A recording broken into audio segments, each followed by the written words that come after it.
The council chamber stretched out like a massive dome carved from crystal and metal, and inside it sat representatives from 1,000 different worlds. Some looked like insects with too many legs, others floated in tanks of liquid, and some were just balls of light that pulsed when they spoke.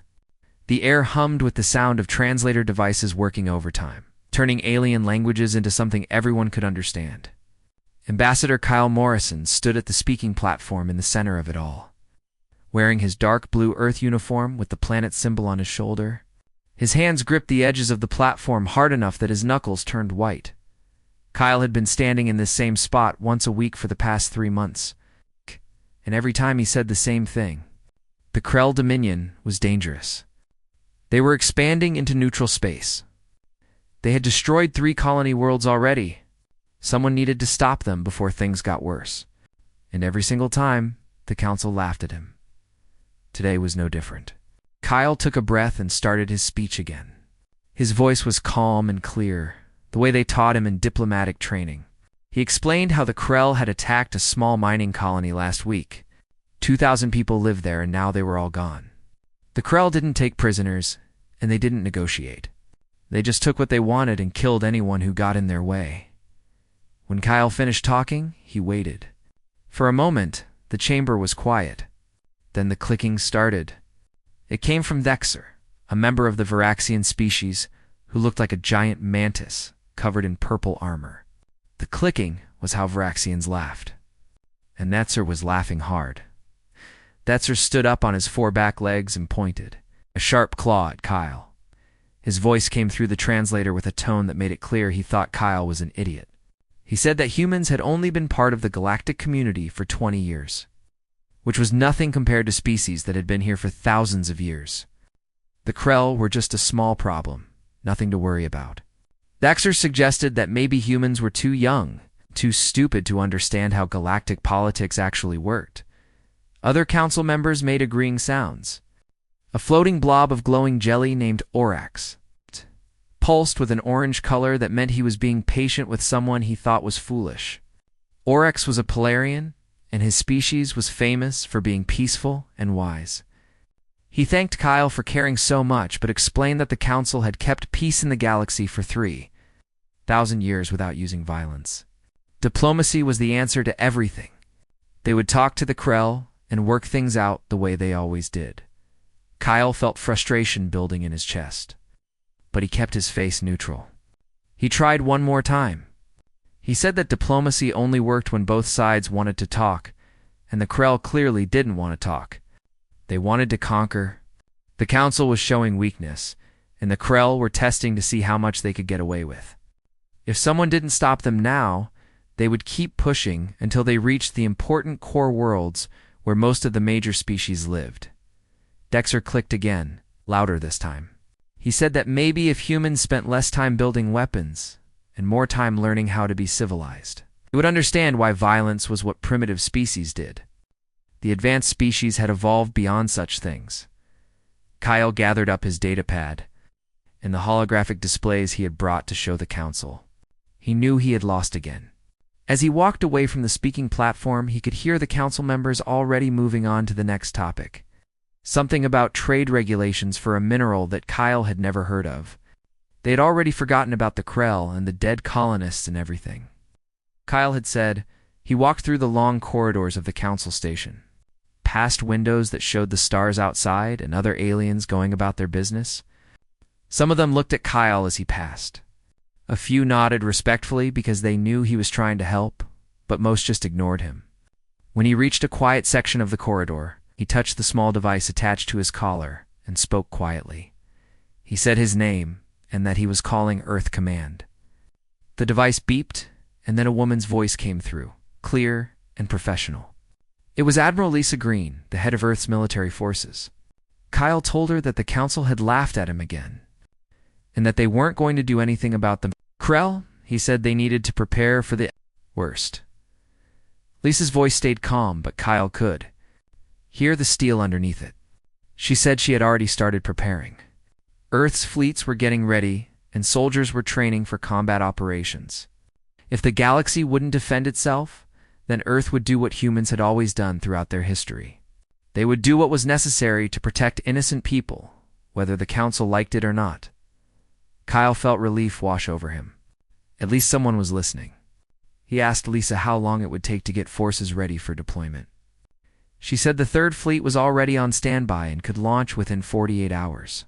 The 7th and 9th Fleets would need another week, but they were running combat drills every day. Earth stealth ships, the ones that other species didn't know about yet, were already moving into position near Krell space. Kyle looked out the window at the stars.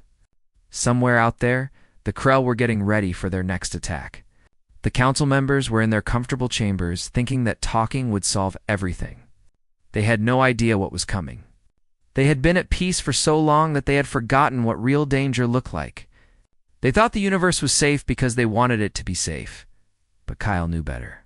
Humans had fought each other for thousands of years before they reached the stars. They had learned hard lessons about what happened when good people did nothing. They had learned that sometimes the only way to stop evil was to punch it in the face hard enough that it stayed down. The galaxy was about to learn that lesson too, whether it wanted to or not. Kyle ended the call with Lisa and headed back to his quarters. Tomorrow, he would stand in front of the council again, and they would laugh at him again. But that was okay. Let them laugh while they still could. When the Krell finally made their big move, and the council realized their mistake, Earth would be ready. And then everyone would see what human soldiers could do when they fought for something that mattered. 3 weeks passed after Kyle's last warning to the council. And then everything changed. The Krell Dominion launched their attack on a Tuesday morning Galactic Standard Time. Their target was Pelatrix, the homeworld of the Polarian species. It was a beautiful planet covered in crystalline oceans that sparkled under their purple sun.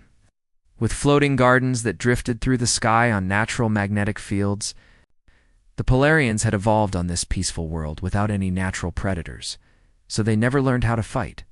Their entire civilization was built on philosophy and art and mathematics. They had peacekeepers who helped settle arguments between citizens, but they didn't have an army or warships, anything that could stop what was coming. The Krell war fleet came out of hyperspace like a hammer falling on glass. 200 warships appeared in orbit around Pelatrix, each one bristling with weapons that could crack a planet's protective shields. The Krell ships were ugly things, all sharp angles and dark metal, built for killing and nothing else. Supreme Commander Krathzik stood on the bridge of his flagship and looked down at the peaceful planet below with cold satisfaction. His species looked like massive reptiles that walked on 2 legs, with thick scales and claws that could tear through metal. Krathzik was old for a Krell, the scars covering his face and arms from 100 battles. The Pelarian defense system activated automatically when it detected the Krell fleet. Energy shields powered up around the planet, and the orbital defense platforms began charging their weapons. But the Pelarian defenses had been built during a time of peace by people who never expected to actually use them.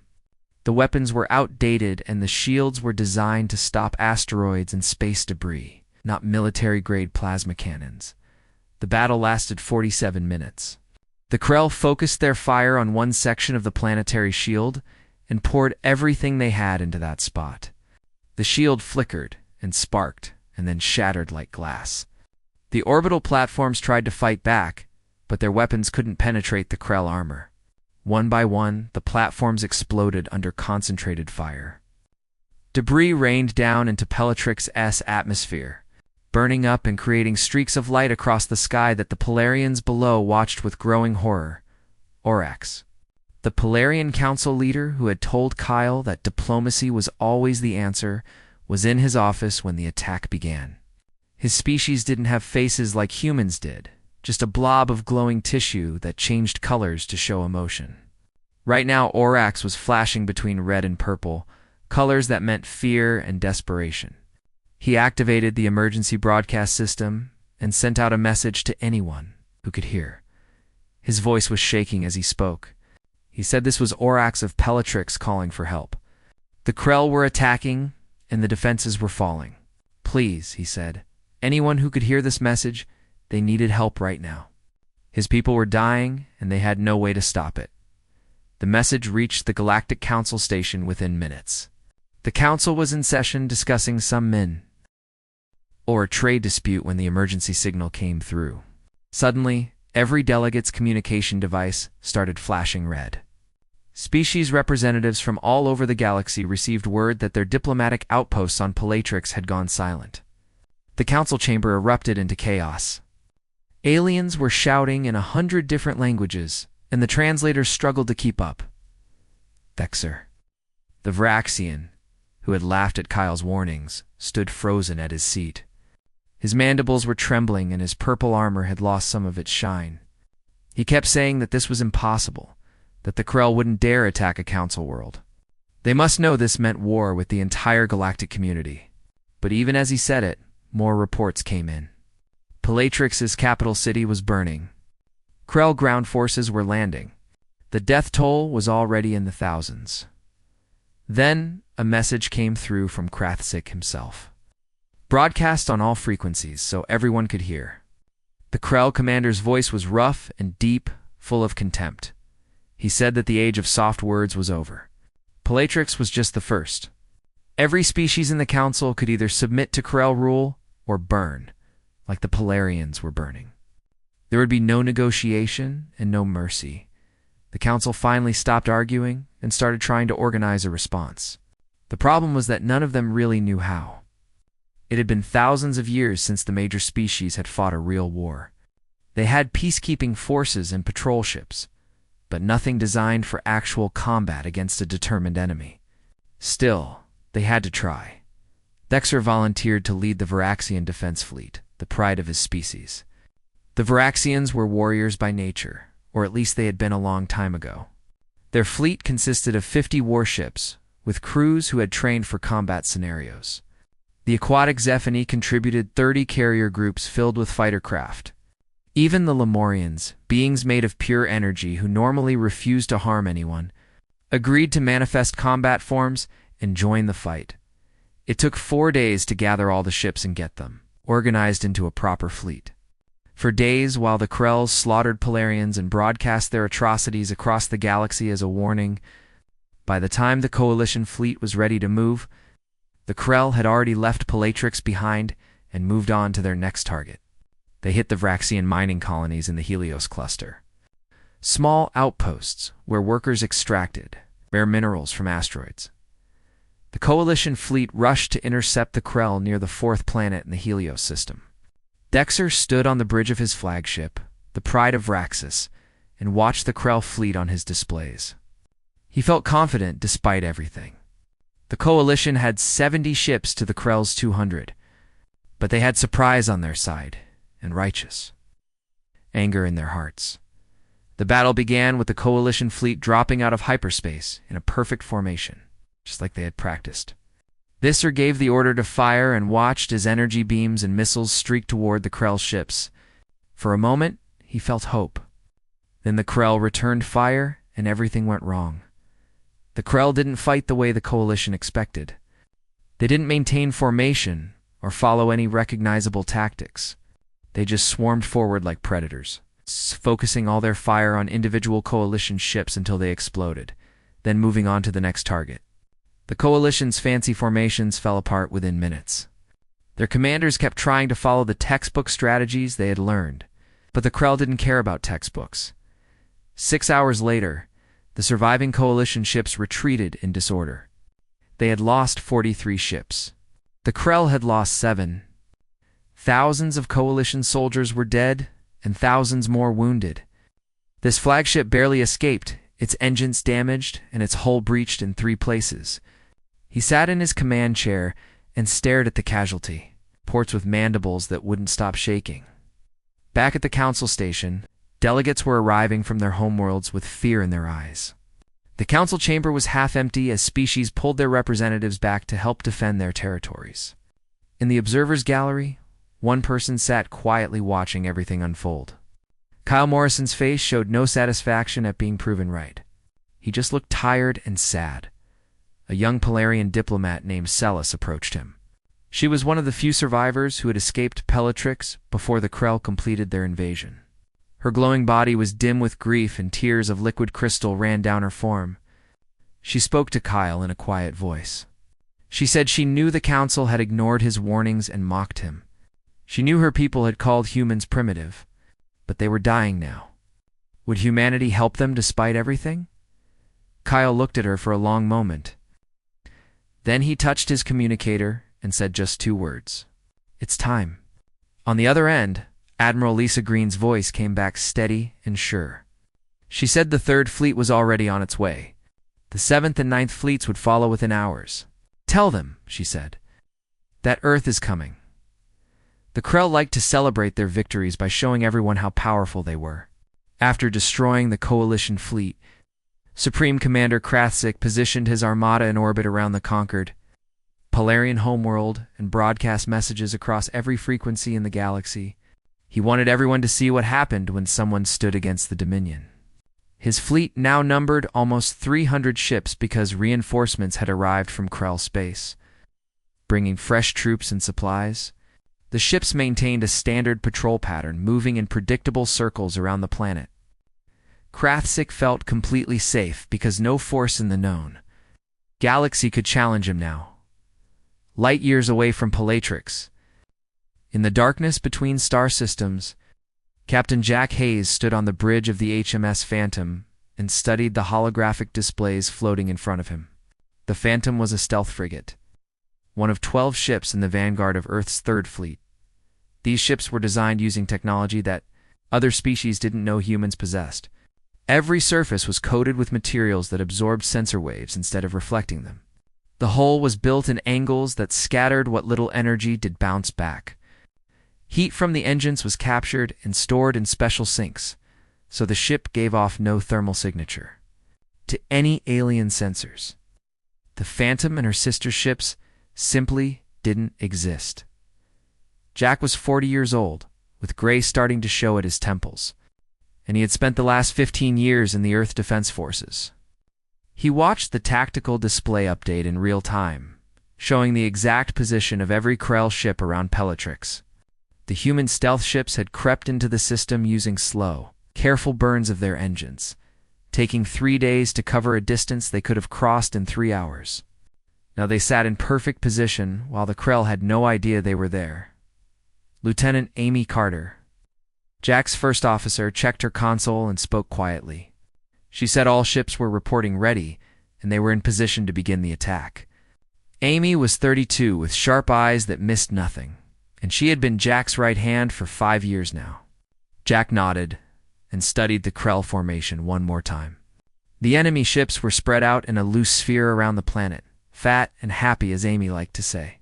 They weren't expecting trouble, and their shields were at minimum power to conserve energy. Jack opened a communication channel to Admiral Lisa Green, who was commanding the main body of 3rd Fleet from the HMS Endeavour. He sent a short message saying they had the con and the enemy was exactly where they wanted them to be. He recommended they proceed with Operation Silent Night. The response came back almost immediately.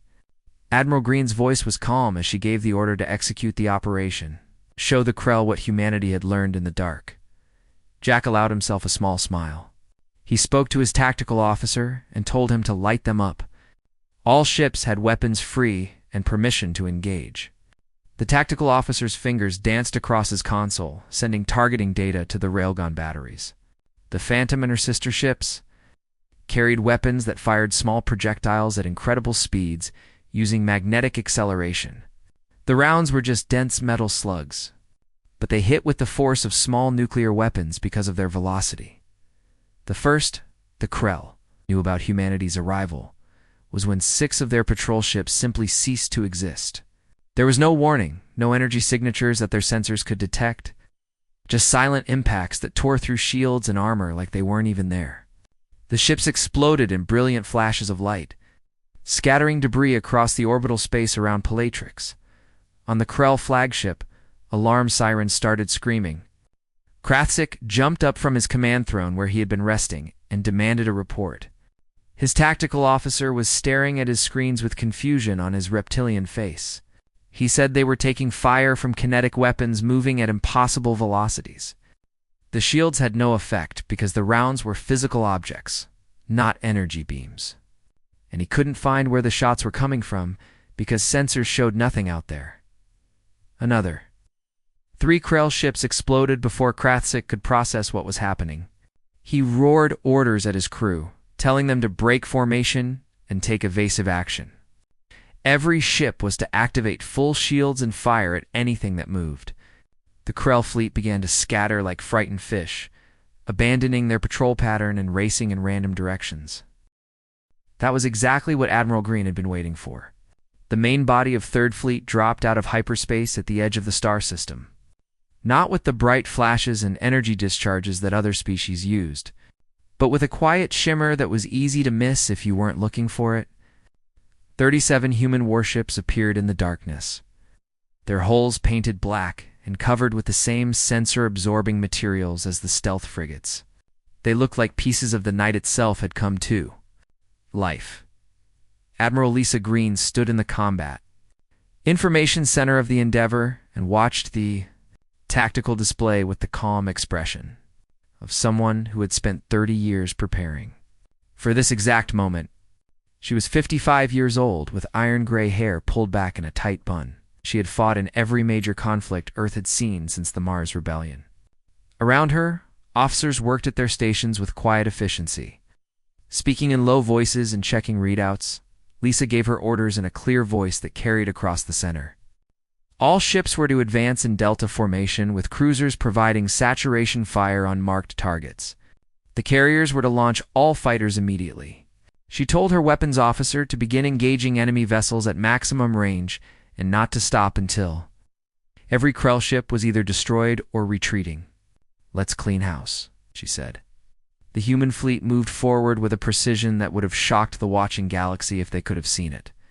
Every ship knew exactly where it needed to be and what its job was. Every weapon system had been tested thousands of times in simulations and live fire exercises. Every tactic had been refined through the study of every war humanity had ever fought. From ancient battles with swords and shields to modern conflicts in space, the Krell tried to mount a defense, but they were fighting an enemy they didn't understand. Human missiles didn't just fly in straight lines toward their targets. They used advanced computers to predict where enemy ships would try to dodge and adjusted their course mid-flight. The Krell would turn their ships hard to the left, and the missiles would already be curving to intercept them. Point defense lasers on the human ships tracked incoming fire with 97% accuracy, destroying Krell missiles and torpedoes before they could reach their targets. Electronic warfare specialists jammed Krell communications and fed false data into their sensors, making the enemy think human ships were places they weren't, and everywhere through the chaos. The stealth frigates continued their silent work.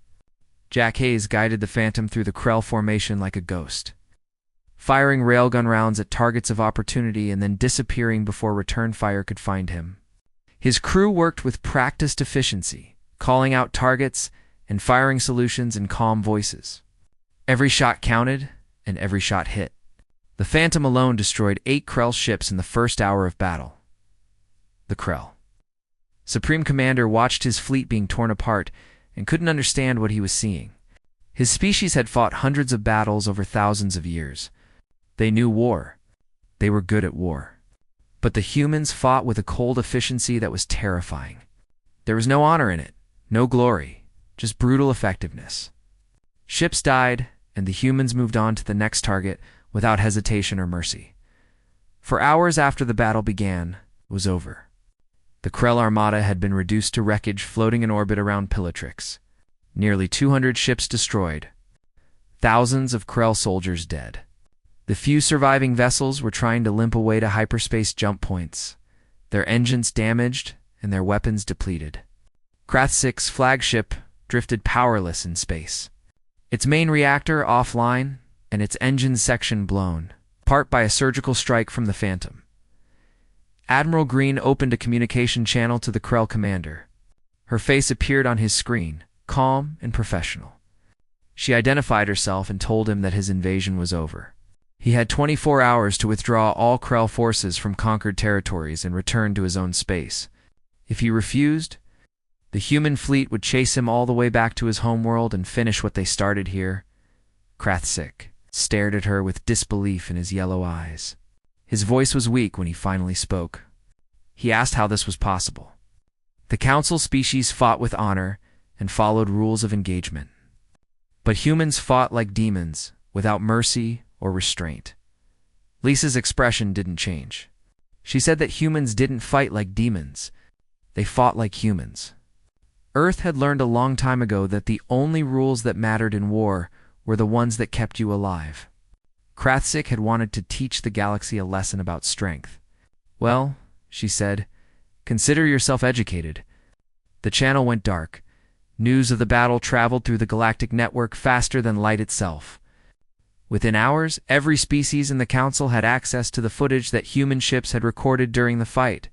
They watched in stunned silence as human vessels moved through the Krell formation with deadly purpose, their weapons striking with surgical precision.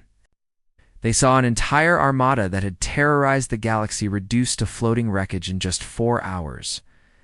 The videos played on screens across 1,000 worlds, and everywhere the reaction was the same: shock, disbelief, and for many species, fear. The Council chamber on Nexus Prime reconvened 2 days after the battle. The atmosphere was completely different from before. Gone was the casual chatter and the comfortable confidence. Now the delegates sat quietly in their seats, many of them looking at the human observer section with new eyes. Dexter was the first to speak, and his voice had lost all of its former arrogance. The Varaxion's mandibles trembled slightly as he addressed the chamber. He said that he owed Ambassador Kyle Morrison an apology. Humanity had tried to warn them about the Krell threat, and the Council had laughed. They had called humans primitive and stupid. They had been wrong, and Nexor admitted it publicly. Kyle stood at the speaking platform once again, but this time every single delegate was paying attention. There was no talking over him or dismissing his words. He gave them his report in a calm, professional voice. The Krell had retreated to their own territory and were no longer a threat to Council space. Admiral Green's fleet was currently escorting humanitarian aid ships to Pilatrix to help with recovery efforts. The casualties among Polarian civilians had been heavy, with over 50,000 dead and entire cities destroyed, but the survivors would rebuild with human assistance. Orax, the Polarian leader who had lost so many of his people, pulsed a deep blue color that meant profound gratitude in his species. His voice was soft when he spoke to Kyle. He said that humanity had saved the Polarian people when no one else could or would, but he had to ask a question that many others in the chamber were wondering. Why had humans helped them? The Council had mocked Kyle's warnings and dismissed his concerns. They had treated Earth like a foolish child who didn't understand the galaxy. So why would humanity come to their rescue? Kyle was quiet for a moment, choosing his words carefully. He said that helping people in danger was simply the right thing to do. Earth had learned painful lessons throughout its history about what happened when good people stood by and did nothing while evil spread. Humanity had made a promise to itself after the last great war on Earth, before they reached the stars. They swore they would never again watch innocent people suffer when they had the power to stop it. It didn't matter if those people had been kind to them or not. It only mattered that they needed help. A new voice spoke up from the back of the chamber. It belonged to a Letherian delegate, a being made of living crystal who was known for her wisdom. Her name was Sura, and she was over 800 years old. She said that humanity's military capabilities were clearly far beyond what anyone had imagined. Many species were now frightened. They wondered if Earth would become the next threat. Using their superior weapons to conquer instead of protect, Kyle nodded because he had expected this question. He said that was a fair concern given what they had just witnessed. But Earth didn't want to be the galaxy's policeman. Humans didn't want an empire or tribute or control over other species. They would defend themselves, and they would help those who couldn't defend themselves. If that made some species uncomfortable, those species were welcome to build up their own defenses, so they wouldn't need to rely on human protection. Dexter clicked thoughtfully. He suggested that perhaps humanity could help train the Council species in military matters, not just teaching them about weapons, but about tactics and strategy and all the things humans had learned from their violent history. His people needed to learn how to fight properly, so they would never be as helpless as they had been against the Krell. Kyle said that Earth would be willing to establish joint training programs with any species that wanted to participate. but he warned them that it would have to be real training, not pretend exercises. No more assuming that everyone would follow polite rules in combat. No more thinking that diplomacy would always work. Sometimes the only answer to violence was to be better at violence than your enemy. And that was an uncomfortable truth that the galaxy needed to accept. The chamber filled with the sound of delegates discussing this proposal among themselves. It was clear that the entire galactic community was changing, and not everyone was happy about it. Some of the older delegates looked disturbed by the idea of learning warfare from humans. Others, especially the younger ones, seemed eager to understand how Earth had become so effective at combat. A young Varaxian officer named Vexilon stood up in the visitor gallery, where military personnel were allowed to observe council proceedings. His voice shook with emotion as he spoke. He said he had fought in the battle against the Krell and watched his entire squadron get slaughtered because they didn't know what they were doing. Then he had watched human fighter pilots, flying ships half the size of Varaxian craft, teared through Krell bombers like they weren't even there.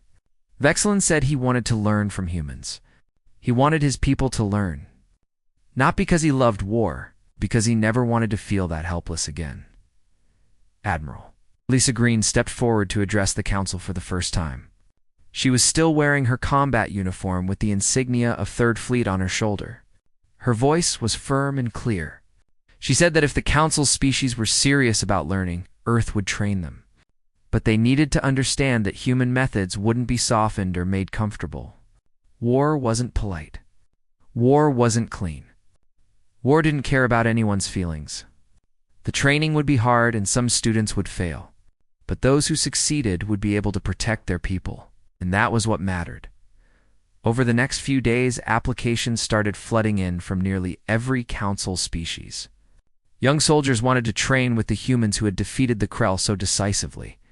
Officers wanted to study human tactics. Engineers wanted to understand human weapon systems. The response was overwhelming, and Earth Command had to set up an entire new division just to process all the requests. But not everyone was happy with humanity's new role in the galaxy. In the quiet spaces of Nexus Prime, in private chambers where the public couldn't see, other conversations were happening. A group of older delegates from various species began meeting in secret. They called themselves the Preservation Council, and they believed that human influence was dangerous. A Krell diplomat who had escaped the invasion, a minor official named Krekstar, spoke with venom in his voice. He said the humans were too dangerous and needed to be contained before they decided to become conquerors instead of protectors. An elderly Varaxian named Torx Svan agreed. He said that Earth had been allowed into the council too quickly. Now they were teaching young soldiers to think like barbarians. Abandoning thousands of years of civilized behavior, similar meetings happened across the galaxy. Fear and resentment grew among certain groups, particularly those who had held power for a long time and didn't like seeing their authority challenged. They watched young people admiring human efficiency and worried about losing control of the next generation. Kyle received intelligence reports about these secret meetings. Late one night, he sat in his quarters on Nexus Prime and had a secure video call with Admiral Green. He told her they were making enemies among the old guard. Some species were already talking about economic sanctions against Earth or diplomatic isolation. Lisa looked tired, but unsurprised. She said they had always been making enemies. Humans just hadn't seen them yet. The Krell weren't the only species that preferred conquering to negotiating. There were others out there watching and learning from what had happened. Some would be deterred by Earth's show of force. Others would see it as a challenge. Kyle asked if humanity was ready for what came next. Lisa smiled grimly and said that humans had spent 10,000 years fighting each other before they ever reached the stars. They had learned every lesson about warfare the hard way, written in blood and fire. Earth was ready. The galaxy was just now catching up to understand what that really meant. Kyle ended the call and looked out his window at the stars. Somewhere out there, new threats were forming. Old powers were feeling threatened. Young soldiers were learning to fight. The galaxy was changing faster than anyone had expected, and humanity stood at the center of it all. Not as conquerors or saviors, but as teachers of hard lessons that no one wanted to learn, but everyone needed to know. He wondered what tomorrow would bring, and whether the galaxy would thank humanity or curse them for forcing this change. Time would tell. 6 months after the Battle of Palatrix, the first joint military exercises took place in the Arcturus system. 200 ships from 15 different species gathered in the empty space between planets, all of them training under human instructors. It was the largest cooperative military operation the galaxy had ever seen, and everyone was watching to see if it would work.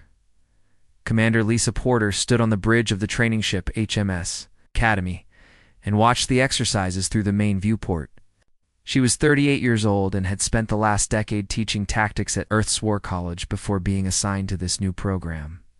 On her tactical displays, she could see Varaxian fighters attempting a maneuver that human pilots called the Thatch Weave, named after an ancient pilot from Earth's Second World War.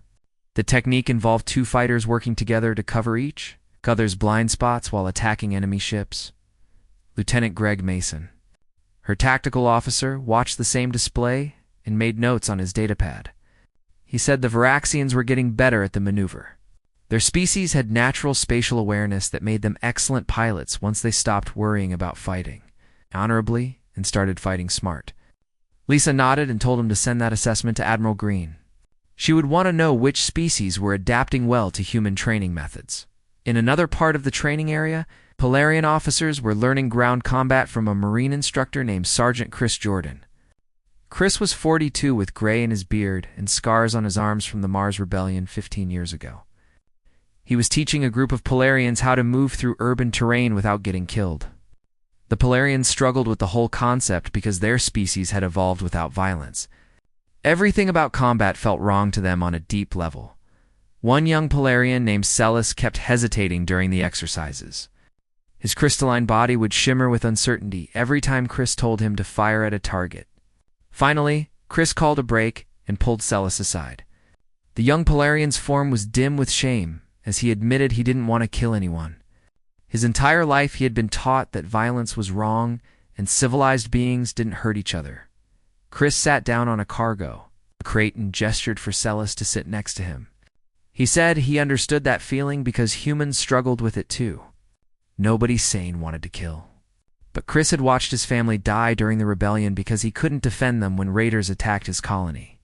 He learned the hard way that sometimes the only thing standing between innocent people and those who would hurt them was someone willing to fight. This training wasn't about turning Celis into a killer. It was about making sure he could protect the people he loved when diplomacy failed. Celis was quiet for a long moment, his crystalline form pulsing with thought. Then he said he understood. He picked up his training weapon and went back to the exercises with new determination in his movements. Back on Nexus Prime, the political situation was growing more complicated. Kyle Morrison now spent most of his time chairing the new Defense Subcommittee, working with delegates from dozens of species to CRE.